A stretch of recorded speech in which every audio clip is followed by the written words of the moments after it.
الحمدللہ رب العالمین والعاقبۃ للمتقین والصلاۃ والسلام علی سید الانبیاء والمرسلین وعلی آلہ الطیبین واصحابہ الطاہرین اما بعد فاعوذ باللہ من الشیطان الرجیم بسم اللہ الرحمن الرحیم قالت رسلہم افی اللہ شک فاطر السماوات والارض یدعوکم لیغفر لکم من ذنوبکم ویؤخرکم الی اجل مسمی قالوا ان انتم الا بشر مثلنا تريدون ان تصدونا عما كان يعبد آباؤنا فأتونا بسلطان مبين قالت لهم رسلهم إن نحن إلا بشر مثلكم ولكن الله يمن على من يشاء من عباده وما كان لنا أن نأتيكم بسلطان إلا بإذن الله وعلى الله فليتوكل المؤمنون صدق الله العظيم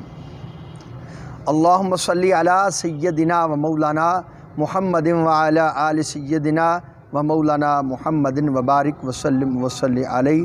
تفسیر نور القرآن سورہ ابراہیم آیت نمبر 10 آیت نمبر 11 ہمارے آج کے درس شریف کا موضوع ہے۔ سب سے پہلے تلاوت کیے گئے قرآنی الفاظ کا اردو ترجمہ اور پھر ان الفاظ کے تحت جو باتیں حضور قبلہ فرید العصر رحمہ اللہ تعالی نے بیان فرمائیں ان کو پڑھنے کی سعادت حاصل کریں گے۔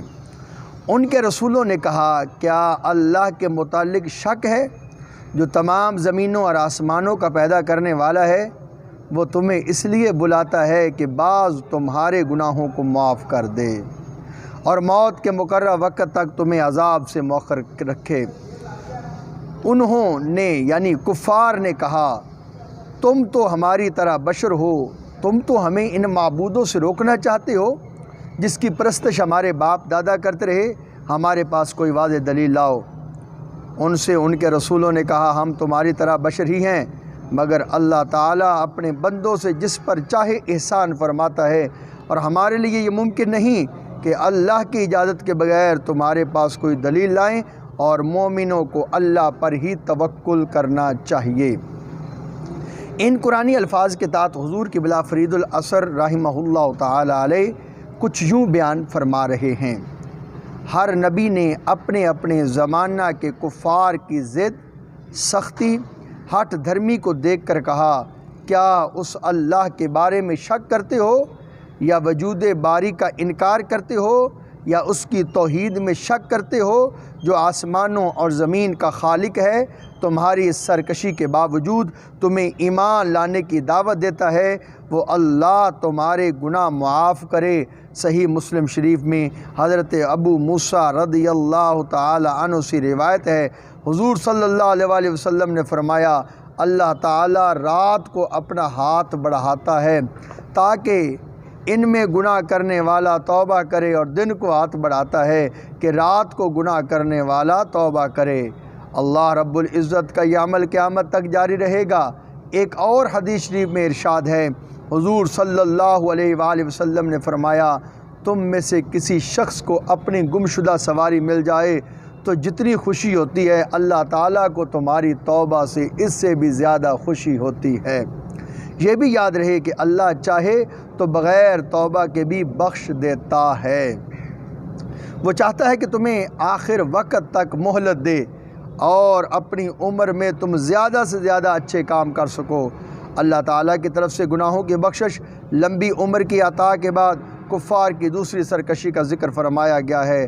انہوں نے اپنے انبیاء علیہ السلام سے کہا، تم بھی تو ہم جیسے بشر ہی ہو، تم تو چاہتے ہو ہمیں اپنے آباء و اجداد کے راستہ سے ہٹا دو اور ہمیں اس عبادت سے روکنا چاہتے ہو جس کو ہمارے باپ دادا کرتے آئے ہیں۔ اپنی نبوت پر کوئی ایسی واضح دلیل لاؤ جسے ہماری عقلیں تسلیم کریں۔ یہ معجزات جو تم دکھاتے ہو جادو بھی ہو سکتا ہے، معاذ اللہ۔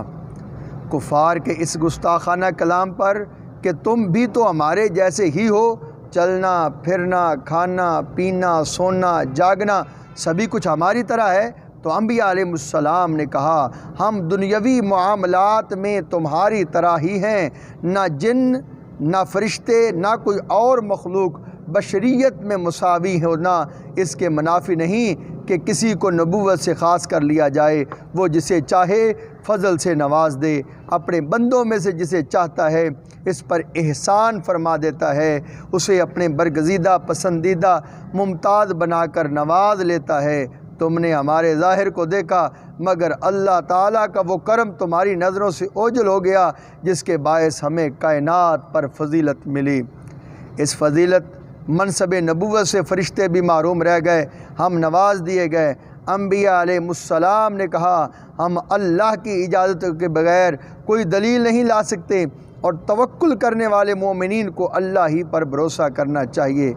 انبیاء علیہ السلام انہیں اللہ تعالیٰ کی بارگاہ میں یقین دلانے کے لیے عقلی دلیل دی کہ کوئی چھوٹی سے چھوٹی شے بھی بغیر صانع کے وجود میں نہیں آتی، تو اتنی بڑی کائنات بغیر صانع کے کیسے بن گئی؟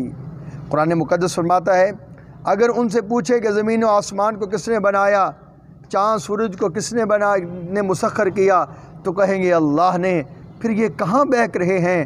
اللہ کو خالق مانتے تھے تو مشرک اس وقت ٹھہرے جب بتوں کو خدا کا شریک ٹھہرا لیا، ان کی عبادت شروع کر دی، اپنے باپ دادا کی غلط راہ پر چلے۔ دعا ہے اللہ تعالیٰ نور قرآن سے ہمیں اپنے سینوں کو منور کرنے کی توفیق عطا فرمائے۔ وصلی اللہ تعالیٰ علی حبیبہ سیدنا محمد وعلی آلہ واصحابہ بعدد خلقہ وبارک وسلم۔